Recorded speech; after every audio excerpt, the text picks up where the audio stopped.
All right, everyone, welcome back to the Dads Against the Narrative podcast. I'm Jack Nofel, and my co-host is Nate Feathers. We are here to give you critical thinking and discernment and break through the barriers that often hold us back from allowing us to think clearly. Today, we're going to be talking about feminism and the whole movement and how it's helped destroy a lot of the United States and a lot of our families. So we're going to jump right into it, guys. Um, I have the first point that I want to make before Nate even jumps on is feminism shattered the family unit, and it was by design. Feminism pushed women to the workforce. It was stagnating wages. It broke up the family and enabled population control, and it pushed that through the elite's agenda. So that's my very first point. And Nate, what do you think about that? Do you believe that feminism has been the shattered by design, the family unit? It's kind of funny.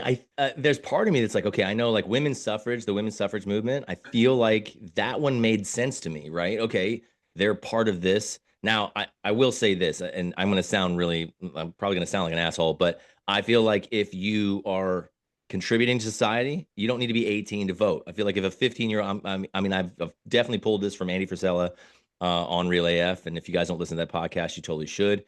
But I agree with his thought process where if you're contributing to society and you're dealing with like paying taxes because you work, then you should definitely have a right to vote in that.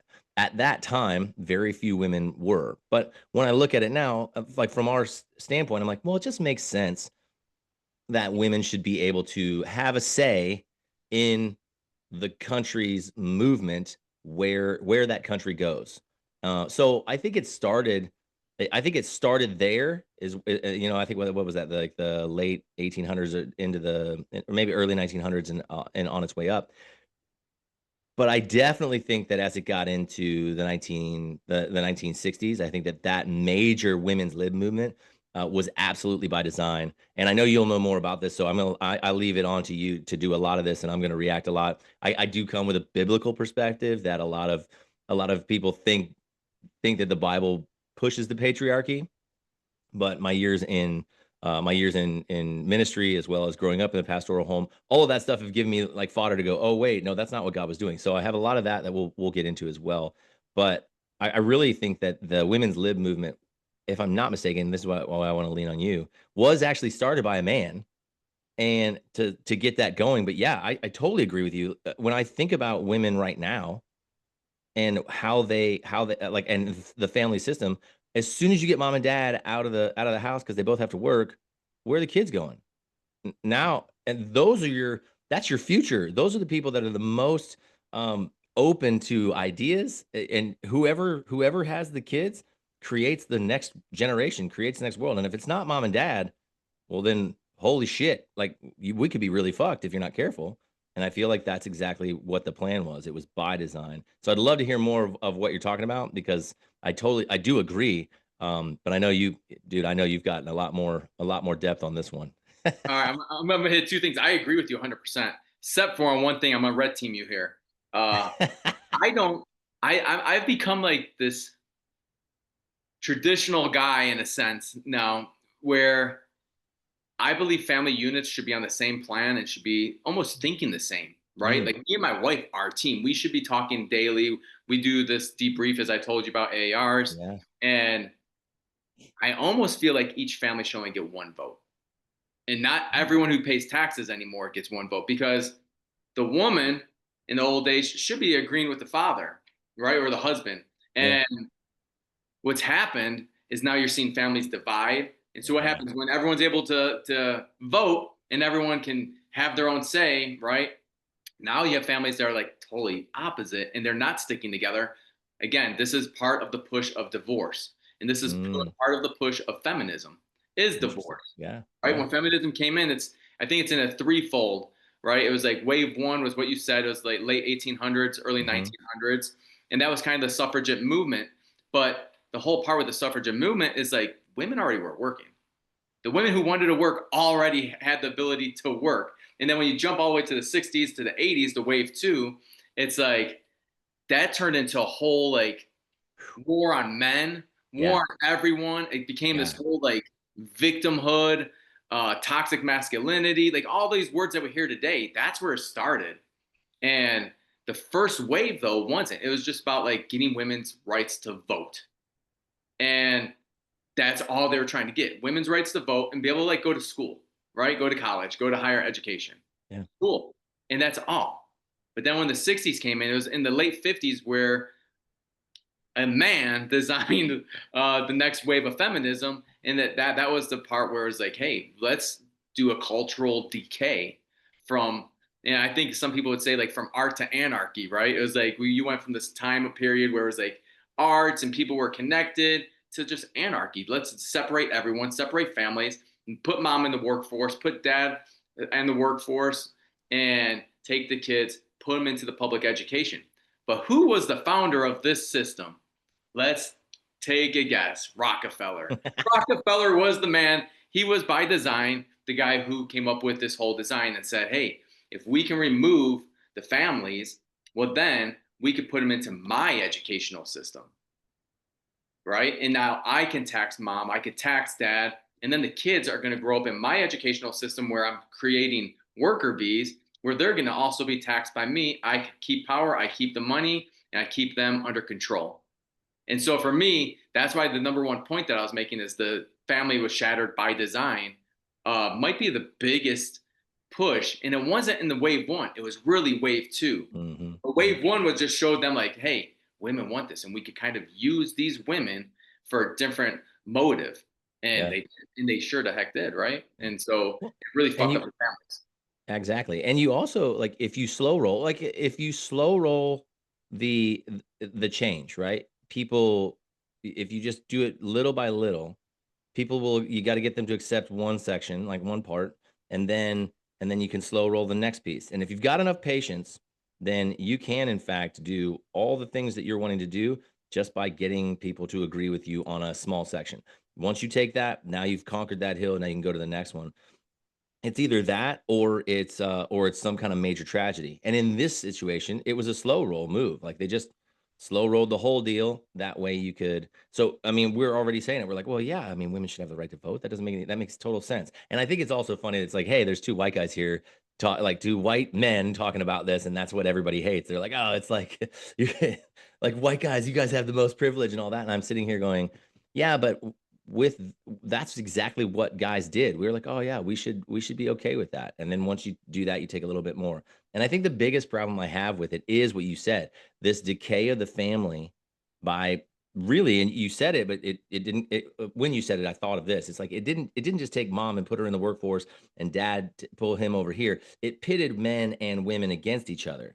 And honestly, if I'm on opposite sides of some other person outside of my family, that's not really that big of a deal. It's really a big deal when it puts the husband and the wife pitted against each other because nobody wins, and like what you said, if we do this, we can tax the other, we get double the tax, right?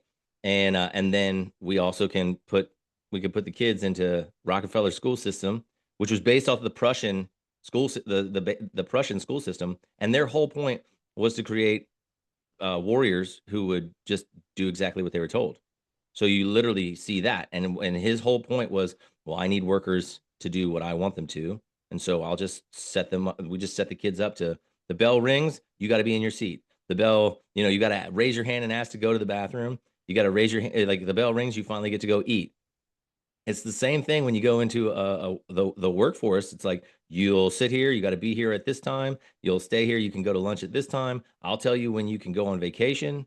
And we just take the whole like mind out of everything, and we just created little worker drones to do exactly what he wanted, so that he could continue to get rich and keep power control. And I think it's crazy that a guy started feminism, and I wonder how many people actually know that. I think many do not know that. I think they think it's forgot the first woman. I was taking notes. Let me see if I put that in here. So the first like suffragette movement in the 1800s, early 1900s, Mm, um, that was for like women's rights. It wasn't really a feminist movement, but they still call it the first wave. They kind of saw that and they're like, oh, we can get women to go further in. And what I want to say is also, even though we're two white males, the only great civilizations that you see out there are created by white people. I'm sorry, but that's the facts. Everyone else is fucked up. And we, to be honest, have created the entire Western societies. And now, look, they're putting in all these other open borders. And what's happening? It's fucking up the whole system that was Hmm. created. Yeah. So it's not like black people were the only fucking slaves. There's more slaves today in Africa than there was ever in the history of mankind. Yeah. And so people don't want to talk about that. And they don't want to talk about Asians being slaves. They don't want to talk about Prussians being slaves. They don't want to talk about anyone being slaves except for black people. And the United States is the only place that just stays on this slavery bullshit. Hmm. It's so simple minded and small minded that it's just like, dude, you're simpleton. Stop it. Stop even thinking like that. Like literally, you weren't a slave. Shut the fuck up. You were not a slave. And it's like, come on, get it together, dude. It is not in there. Let me see. Where's this woman's name? What is this?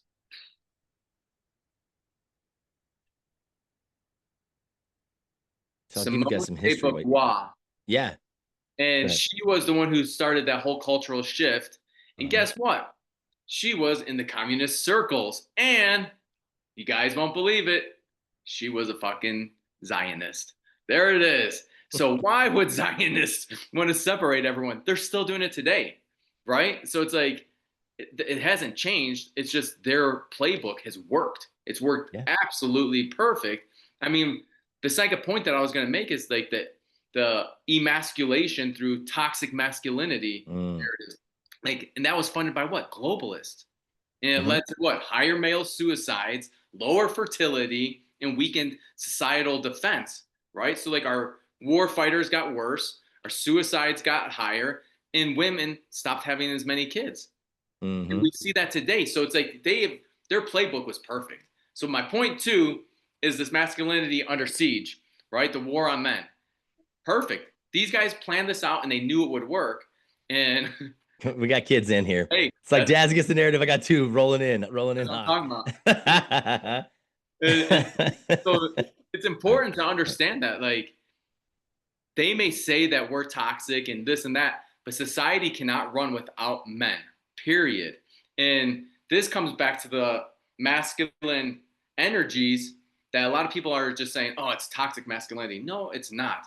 It's a man is allowed to be strong. A man is allowed to lead their family, and he should.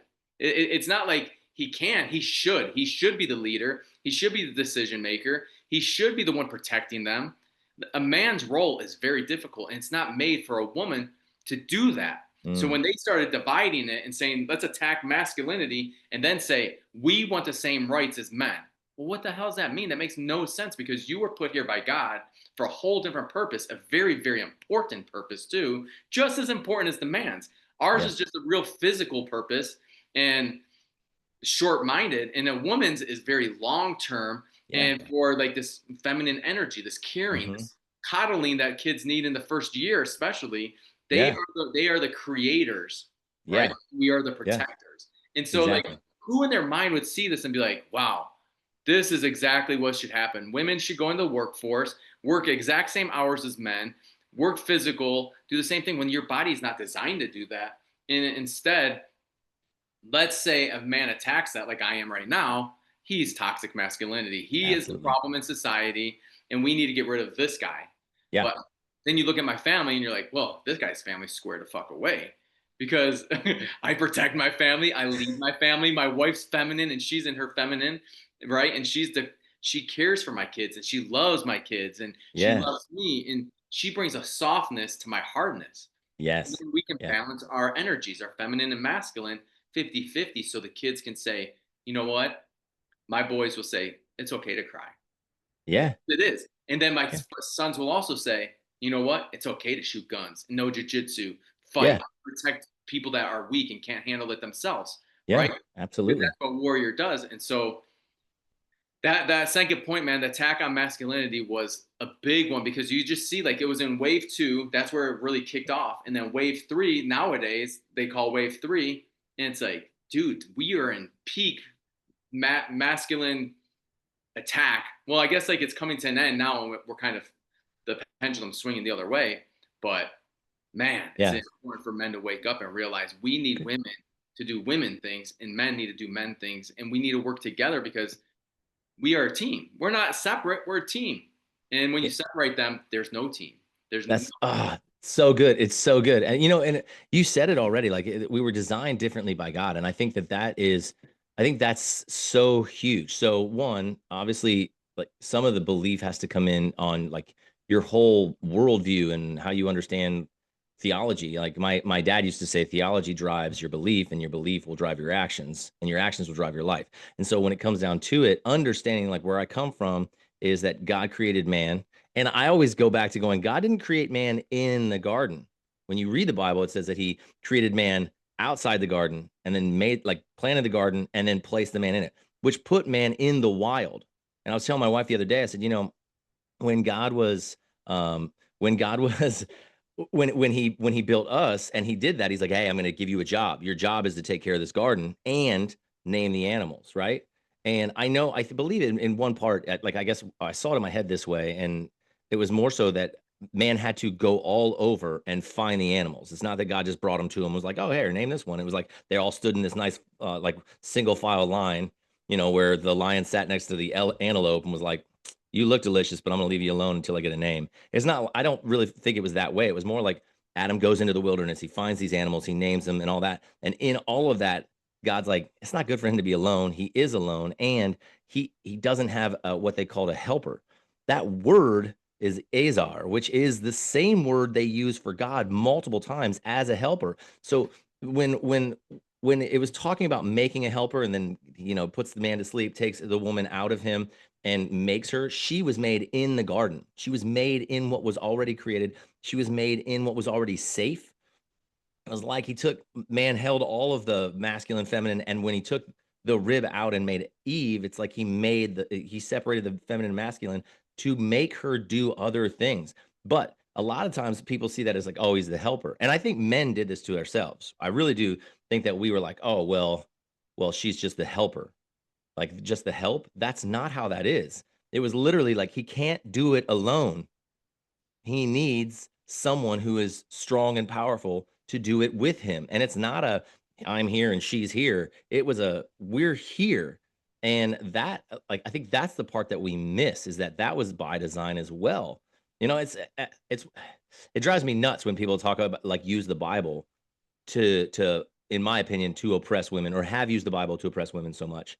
Because even though I believe this exact thing, that feminism is destroying the family and is literally poised, not only poised to do it, but striving to do it and taking away from masculinity.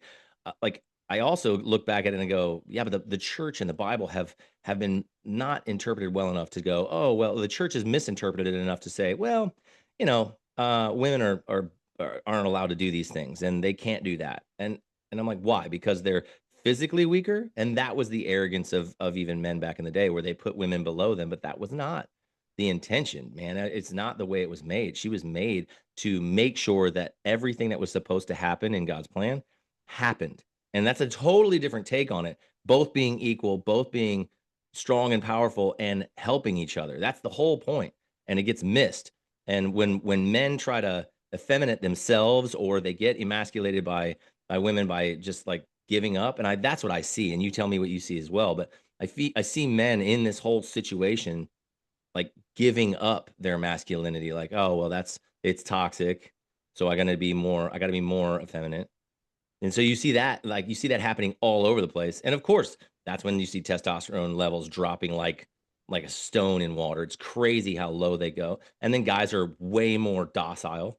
Oh, look at that. It's so much easier to control society when you have docile men who who don't step up and go and don't even have the hormones to actually be more aggressive. It's crazy how much testosterone makes men aggressive, and yet it's dropping so hard that guys, my oldest son is 21. Guys 21 years old like my son have testosterone levels of 60-year-old men just from 25 years ago. That's insane. that's wild. No, and I want to bring up a quick point here that before I get to point three, I only have 4 points. I was doing my notes last night, so we'll get to them in a second. But what I want to say is when men started accepting different narratives, as truth. Mm. I look back in history that when the Vatican pushed out Jesuits, and if you Hmm. guys don't know about Jesuits, this is a rabbit hole that may have started all of this shit in the world today. I mean, Constantine, my bad. Hmm. Hmm. Constantine did some evil, evil shit. And he brought with him Jesuits. That was like the first round of Jesuits coming through, and they just were wiping out people. You had to accept our narrative. I don't care if you're pagan, if what you are going to accept this as truth. And that's it, Hmm. right? I mean, Magellan did the same thing when he was sailing Yeah. flat Earth, not circumnavigating around Earth. But we'll talk about that another time. Anyway, if you look at what the Jesuits did, they started putting out propaganda, right? They're pushing out Hmm. this propaganda, and men would just be like, yeah, I guess it's true. They're saying it has to be true. In the Vatican, I mean, if you guys don't remember the Renaissance period, before Martin Luther came with his 98 point or 104 points, whatever his 95. 95. 95 thesis. Yeah, Mhm. I thought it was in the 90s. And he pinned it to the church door, right? It was like before that happened, what were they doing? The Vatican was so evil. The Jesuits were evil. Anyone who was in this system was just pushing a whole different narrative of like, hey, you need to give us money so we can get your family out of purgatory. Mhm. How often, right? It's like, and then if you want to come to my church, we actually have relics right here, and you could pay us to see the relics, and half of them were fake. We all found out, right? Mhm. Mhm. And Martin Luther called it all out. That's why they were trying to find him and kill him for years in Germany. But Yeah. when you start seeing those narratives and you see how many people were believing things all the way back in the 16th, 15th century, I mean, this isn't the first time. Rome is notorious for all their lies too. Marcus Aurelius wrote about that. So it's like Mhm. you see it's over and over and over, attack, attack, attack for thousands of years. So what are men eventually going to do, especially when this feminist movement just pops off in the late 19th century into the early 20th century, right? They're like, oh, well, the keepers, what do they call them? The keepers, the globalists, whatever you want to call them, they're like, this is a great opportunity. We can actually push it further now. We can push it more. And now we have radios came out, and then we have right TVs come out. Now we can control the whole thing. So bringing that back to point three, the cultural decay is what I wrote. Mm. Right from art to anarchy. I mentioned it earlier, but Yeah. that was the infiltration of media, arts, sports with Marxist-inspired victimhood. Right, that's today still eroding meritocracy, again, I can't speak this time, and causing economic and cultural decline. So if they can attack us on every front, the media, art, sports, I mean, how many of us look at American football and you see BLM in the sidelines still. And you're like, what the fuck, dude? We already know that's a hoax. We already know BLM was a total shit show. All that money didn't go to the black population. It went to people's pockets. And then we find out, who do they belong to? Oh, they're in the same communist circles. And it's like, you just see it over and over, right? And media is controlled. It's been controlled since it came out. And then the art all changes, right? Now, instead of having like really nice art, we're going to get sexualization into our art. Let's show people that we can sexualize it and it's art. Or we can have man on man, woman on woman. And this is new art, right? And art, don't forget, pornography was considered art. Mm. And what happened with the Weimar Republic is they went too far with pornography, with trans, with all that shit. Hitler didn't burn regular books. He burned sexualization books, trans books, LGBT books, books that were breaking up the family. And I Mhm. think we were on the wrong side of that war, but I mean, that's a whole different story another day. But yeah, point three for me, Nate, is the cultural decay on purpose. And so if you guys are sticking with me, the first was the family unit, shattering it by design. Second point, let's get into masculinity, put it under siege, the war of men. Point three right now for me is cultural decay. And I really believe that is still happening, as we saw when Biden administration was in, and they're having trans activists on the White House lawn showing their fake boobs and just degrading something that's a national monument forever. Mm. And it's like, how disrespectful can that be? Well, what does that do to society? That takes away culture. It's like, oh, here's our new culture. Target puts in little trans underwear for boys to tuck their penis. What the fuck? What's that? Mm. People keep seeing it over and over and over. They keep talking about abortion, abortion. So they normalize this shit so much by speaking it in the media and speaking it, getting people to actually believe it, all through victimhood. And then what happens? These people then who believe the entire fucking narrative become virtuous because they're better than you, Nate. They're better than me Mm. because they follow every rule that their government laid out for them, not Yeah. knowing that this entire layout was by design to control them.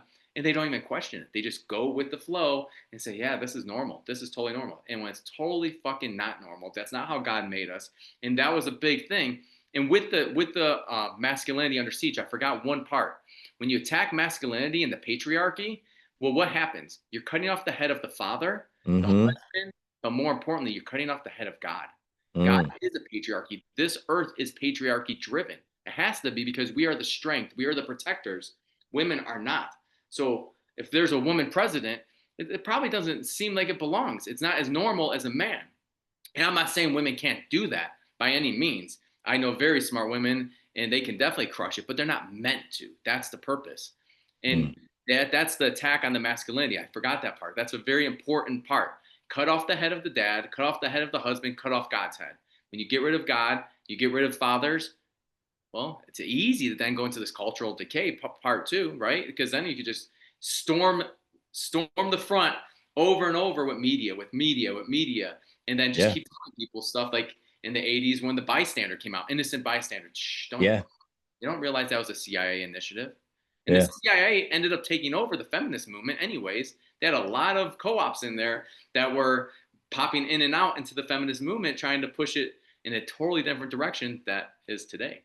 So Yeah. Dude, I yeah, think it's huge because if you can attack, and I know this is a communist move, but if you can attack the family, right? If you can break up the family, then you can start that culture, like you're saying, you can start that cultural decay. And when you look at the masculine and the feminine, and you see that femininity is the softer side, it's the nurturer, it's the caregiver.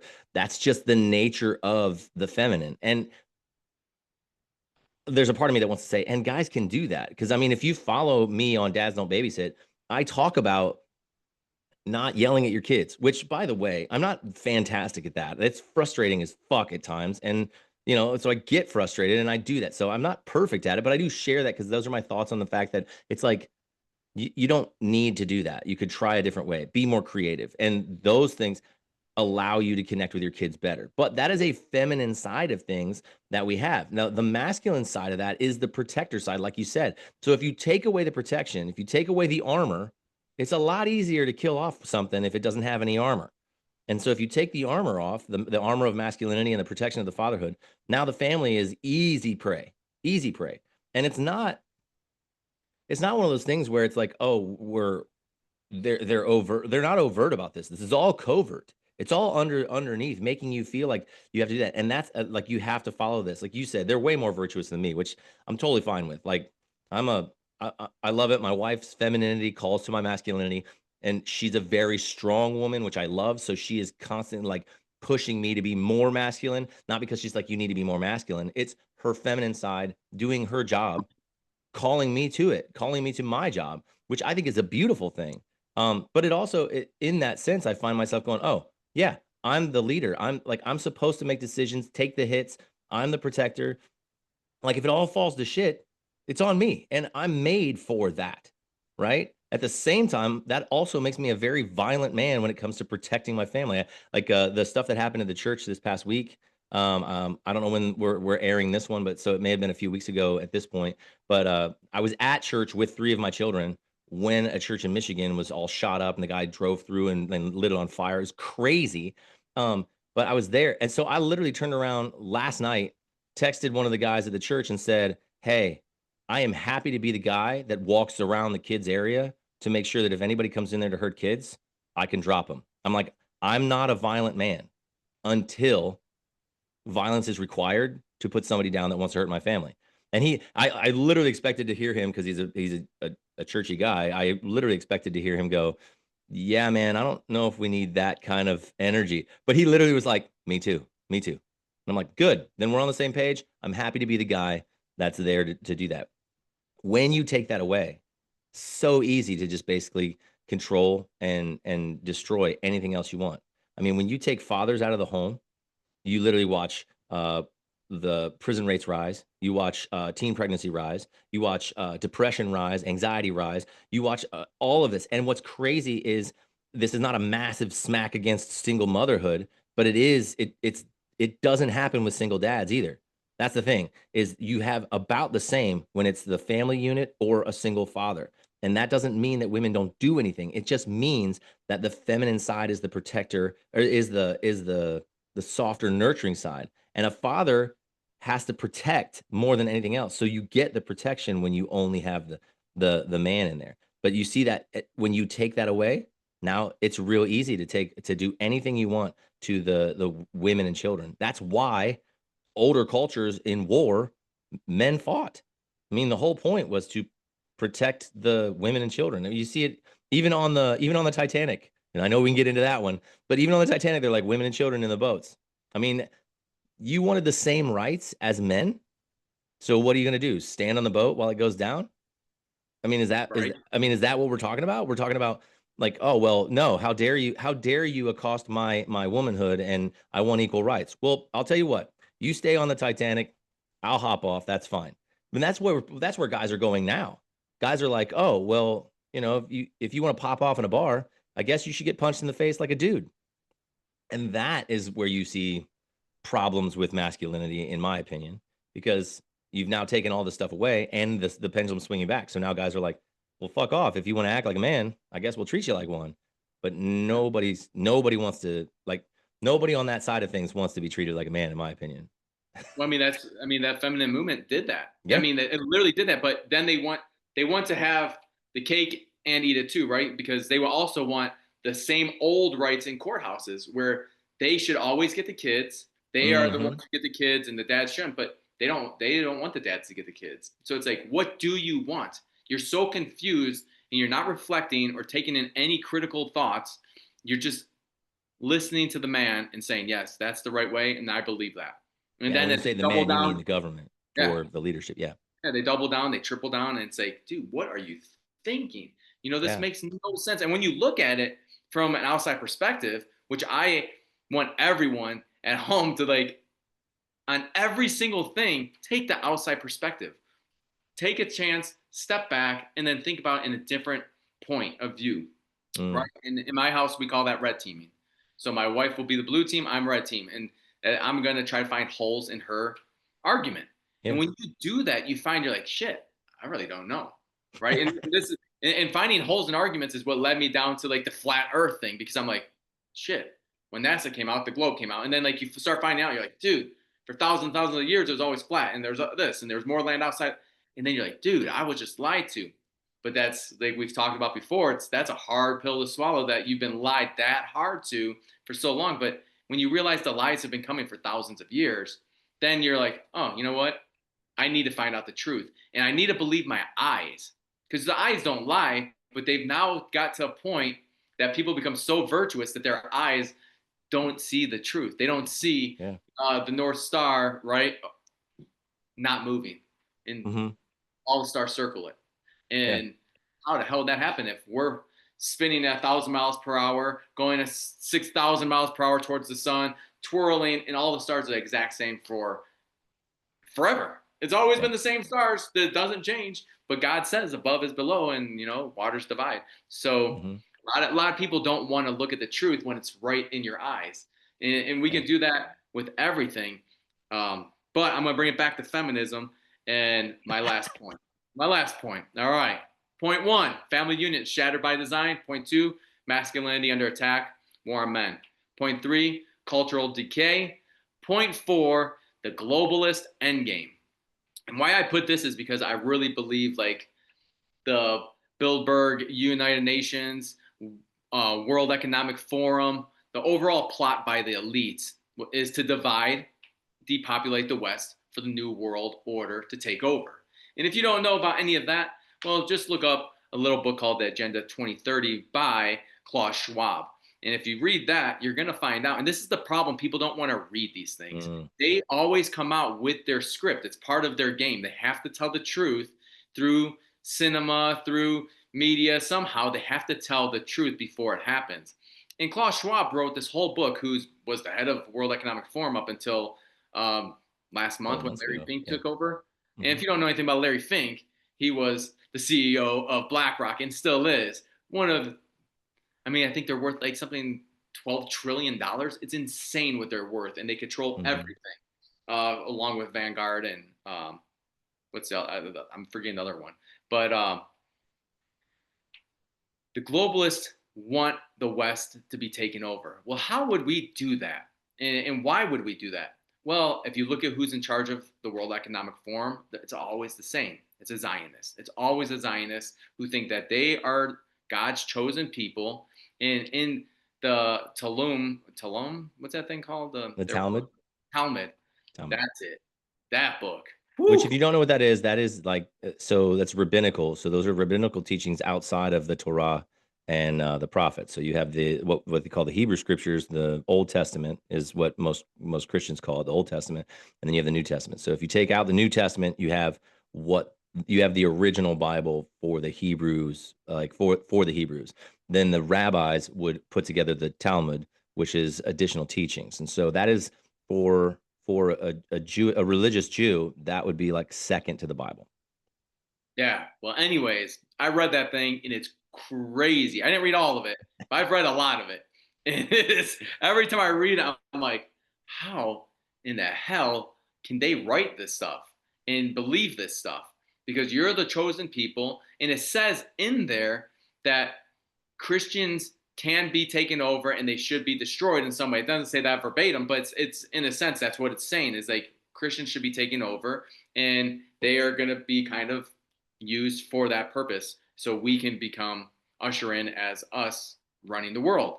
And how would we do that? Well, feminism's a big one. Divide the family, open the borders, let people in. And now we're watching what's happening all over the world. Don't act stupid, people. Like, look at France, look at Belgium, look at Netherlands, look at all of Europe, UK. UK, look at the Hmm. United States now. Look at the riots that are happening in Dearborn, Michigan, up in Minnesota and Minneapolis. Dude. All Islam. And there's millions and millions, and they're undocumented aliens, right? That's what I'm going to call them because that's exactly what they are. They do Hmm. not belong in the United States. They don't belong here at all. They came in illegally and they should all go to jail and be kicked out. But instead, because these cities are virtuous and they're innocent bystanders, they're just going to allow it to happen. But they don't realize the end state for the globalist is a weak West.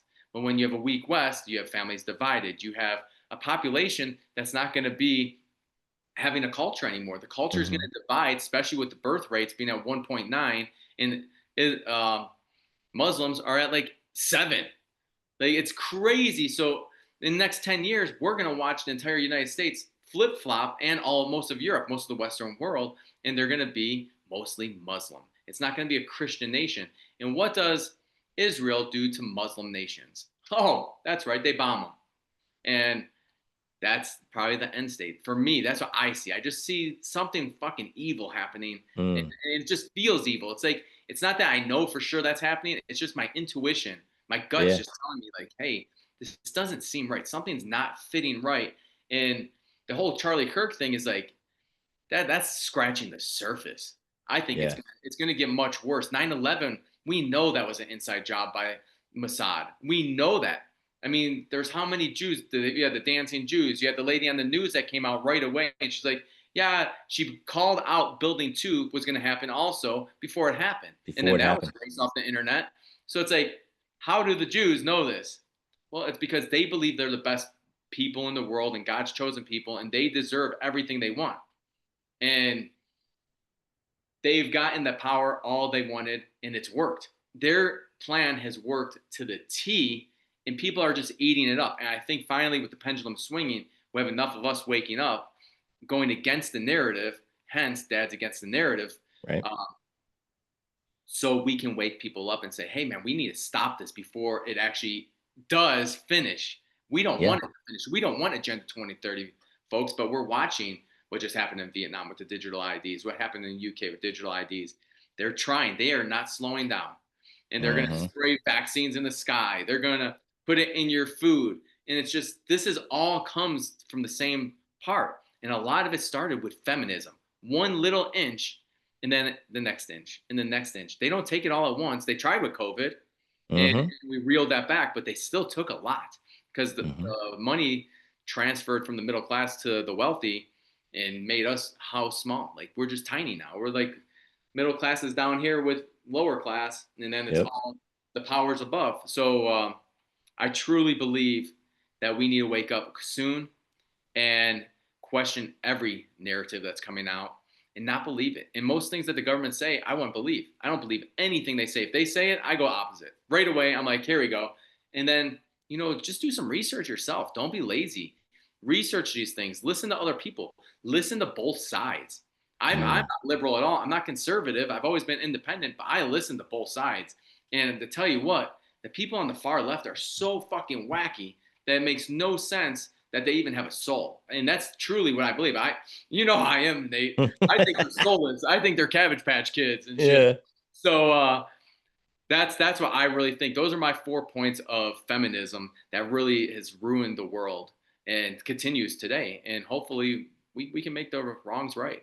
Yeah. I think it comes back down to this whole idea. And I mean, it's not it's not a whole culture of people. It's not one culture. It's a few people doing really evil stuff underhandedly and underneath everything that have this influence. They have the money, they have the power, and they're pushing what they're trying to. And there's so much that I like when I hear this stuff, and there's so much cognitive dissonance simply because when you like a fish doesn't really like until you take it out of water, it doesn't know it's in water. You know what I mean? It's like you can't talk to a fish about water. That's just normal nature for it. It's the same thing with this kind of propaganda and the things that are being done when you grow up into it, that slow roll, all that does is build that into your subconscious. That's why when you hear things like what Jack is saying, dude, I'm over here listening to you and I'm like, oh my God, for real. Like, what is happening? He sounds crazy.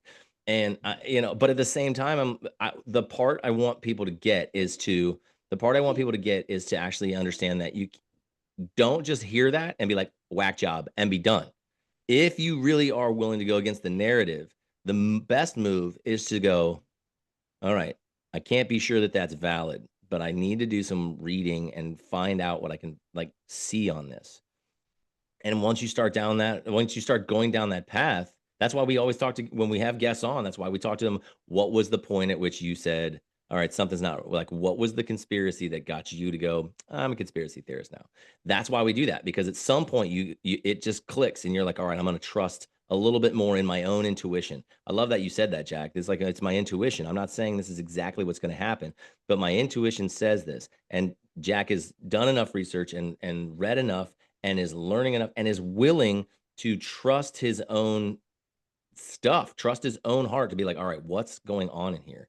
And what do I need to do to learn more about that? Because you can't, and I love what you said about trusting your eyes. There's a part of me like, don't believe everything you see, don't believe everything you read. Like when I look back on even 9/11, I go, I watched that stuff happen. So it's like you can't really even believe everything you see. You have to trust that thing inside your heart. And I would say, from a scriptural side of things, that is a Holy Spirit God in you going, hey, something's not right here. And trust that enough to start down that path. Because if you're willing to just follow the narrative, you're going to end up being just the sheep that follows the narrative into, to the slaughter. But if you're willing to fight against and rise against, that's the whole point, is become a person who's not afraid to go, something doesn't smell right here, and start talking, standing up, talking. But that takes strength. So when we're talking to you dads, we're saying it takes strength. It takes masculinity. It takes it's crazy to say that it takes testosterone, but it does. It takes those things for you to be willing to go, I'm going to be strong and healthy and fit. I'm going to have a fit mind. So I'm going to read as much as I can. I mean, let's lull men to sleep with, I'm going to sound like an asshole, but let's lull men to sleep with, sports. I mean, how many guys know every fucking stat there is about 75 different players on football? I couldn't give two shits about football because every time it's on, I'm like, why the fuck are we watching this? And my wife loves it, and my kids like. I want to enjoy things with them, but I'm not gonna lie. Most of the time, I'm like, why would you ever put somebody else's name on your back? Right? Like why would you ever wear somebody else's jersey? That is the weirdest shit to me. And then we sit around all day and watch multiple people. And to the point where now I'm literally watching this, listening to commentators, and I'm like, how do you even have a job? You have a job because people are willing to just be lulled to sleep by this. You just sit here and drone in, and you can go to the water cooler at work and just start talking stats about some guy who does something while you do nothing. Are you fucking kidding me? This is insane. So I know I just bashed football so that can make people hate me or whatever. But I think the same thing about any sport, anytime, anywhere. It's like, why don't you do some shit and not worry about what some guy's doing? It'll never affect your life. Yeah, I I don't know. agree. I agree. It's just one of those 100%. things where that it drives me nuts. And I will say this, and I know we're coming down to time or we're at time, but I want to make sure I share this because so many people. This comes back to that whole down with the patriarchy and saying that this has been set up in your face by scripture, and I just don't agree with that at all. The things that I've seen in the past that I think are God's way of saying I'm for the feminine too is things like when God met Abraham and said, "I'm going to make." He changed his name. His name was Abram, which meant like exalted father or something like that. But God said, "I'm going to change your name to Abraham, which means I'll make you father of many." That was an interesting thing because his wife Sarai was barren. She couldn't have kids. So she actually laughs about it. She's like, "Yeah, what are you talking about? I'm old and you say I'm going to have kids?" He ends up doing it. But he also, and this is the part I always come back to my wife with, he didn't just change Abram's name to Abraham. He changed Sarai's name to Sarah. Now, I think that most people miss this, but this is a huge deal, and it's a big showing on God's view of women and their power, standing alone, but also as an equal. So this whole idea of equal rights is this: that Sarai means my princess. She was always connected to her father, and then when she married Abram, she was Abram's princess. But when God changed Abram's name to Abraham, he changed Sarai's name to Sarah, which was just straight up princess or noble lady. And she was no longer under this concept of she was owned by something. And God was saying in those moments, I change everything. The way the culture is, I change it to make it something new. And I'm making sure that women know they are as important. Even if the role is different, you're not a man. Don't try to be one. Be the woman that you are. And I think that's where feminism is getting things so wrong. They're actually not for women. They're not for women at all. And so as we're leading this and talking to men about growing up in your masculinity and becoming stronger, I would say the same thing to women. Be in your feminine because that's how you're made. Stop trying to be a man. You're not one. And like not let the man be the man. Men be men. Women be women. You're made for it. Absolutely. And guys, with that being said, I just want to say, Nate, that was perfect. That was perfect. That was absolutely right on. And enough is enough. And men, we need to have the courage to grow. We need to have the courage to look at the other side. We need to have the courage to learn, grow together. And what Nate said earlier was we need to rise up. And I truly believe, dads, we need to rise up together as fathers. Even if you're on the other side from me, we are on the same team. It's not left versus right, it's up versus down. And we need to find common ground and just help each other grow. And we need to have conversations that are going to move this forward so we can bring our real culture back, not let 2030 agenda take over and Yeah. hurt us and harm our families, because that's what all fathers want. We want to protect our kids. And I know that. I know intuitively fathers want to protect their families. And the only way to do that is to stand up, speak out, and rise up against the narrative. Thank you guys for tuning in today. Comment below your thoughts on feminism. Was my 4 points off? Or were they not off? Let me know. And How crazy are we? yeah, right. Comment, share, and thank you for being here as always. Dad's against the narrative. Thank you. See you guys.